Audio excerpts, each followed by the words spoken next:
May palagay ako na isa si Hepe sa sumisira sa reputasyon ng PNP. Masamang-masama na nga ang image ng mga pulis eh. Lalo pat pera ang pinag-uusapan. Pinabaliwalaan nila ang kanilang uniforme. Di naman siguro lahat, Alex. Kagaya ng sinasabi mo. Naniniwala pa rin ako na may mga pulis na kaya magtaas ng noo habang nagseserbisyo. At naniniwala ako na isa ka doon. Baka naman nagkakamali ka lang kay Hepe. Sana mali ako. Yung duda ko kasi sa kanya, pinabalik niya sa akin. Ay nako, huwag na nga natin pag-usapan yan. Mawawala lang ako sa mood. Eh ano naman pag-uusapan natin? Eh di, tungkol sa atin dalawa. Total, wala namang ibang tao dito. Baka naman po pwedeng maka-aring-king-king. Ano yung aring-king-king? Aring-king-king-king? Aring-king-king? Aring-king-king-king-king-king? Ah, ganun pala yung aring-king-king. O sige, ipikit mo yung mga mata mo. Talaga, ha? Oo, sige na, ipikit mo na yung mga mata mo. Okay. Oo. Gusto mo ng aring-king-king, ha? O sige, aring-king-king!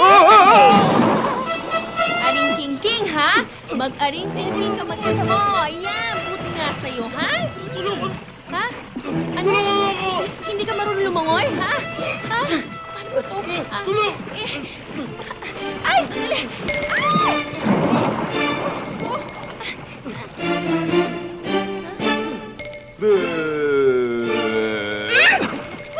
Ano? Brando, humigit kumulang sa 10 milyong piso ang mga epektos na nasa kote ng mga pulis. Paano mo ipaliliwanag sa akin yan? Hindi namin naasahan na magkakaganon. Hindi na maulit. Nakaproblema sa loob eh. Hindi kami natimbrihan. Alam mo, Brando, ikaw ang problema. Lahat ng mga operasyon pinagkakatiwala mo sa mga gunggong na tauhan mo. Boss, baka pwede naman bigyan mo ko ng isa pang pagkakataon. Bueno, bibigyan kita ng isa pang pagkakataon.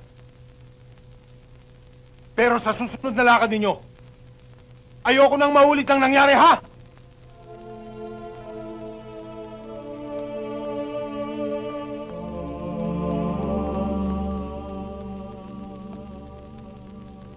Alam nyo, dati akong busabos eh. Pero tignan nyo ako ngayon. Naka-Amerikana. Sapatos, medyas, pantalon, sinturon, polo. Puro imported. Rolex. Ang pitaka, namumutok sa pera. Kontento na ako sa buhay ko, Ace. Eto na, ang bagong brando. Isang pagkakataon na lang binibigay ng financer natin. Kapag sumablay tayo ulit, wala mong susunod. Tama. Mawawalan lahat ng ito.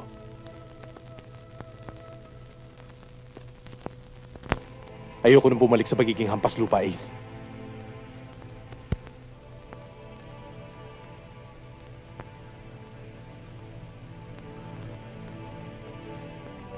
Sa susunod na mga lakad natin, planuhin natin ang malinis. Kailangan piling-pili ang mga tauwang isasama natin.